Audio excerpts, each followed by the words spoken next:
రావు గారు నిజాయితీ పరుడైతే, హరీష్ రావు గారు నిజాయితీ పరుడని కేటీఆర్ గారు నమ్మితే, హరీష్ రావు గారు నిజాయితీ పరుడని వెంకటరమణారెడ్డి గారు నమ్మితే ఈ హౌస్ కమిటీకి ఒప్పుకొని సహకరించాల్సిందిగా తమ ద్వారా వారికి విజ్ఞప్తి చేస్తున్నా.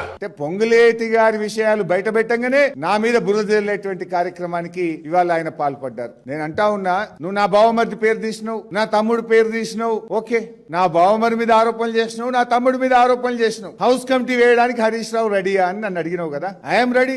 నీ తమ్ముళ్ళు చేసిన భూ కుంభకోణాల మీద, నీ తమ్ముళ్ళు చేసిన టీడీఆర్ కుంభకోణాల మీద, నీ తమ్ముడు చేసిన కేఎల్ఎస్ఆర్ టెండర్ల కుంభకోణం మీద నువ్వు రెడీ అయితే నా తమ్ముడి మీద నేను కూడా రెడీ. ఇద్దరం కూడా ఎంక్వైరీకి ఇద్దాం. నా బావమరిది మీద ఆరోపణ చేసినావు కదా, నేను రెడీ.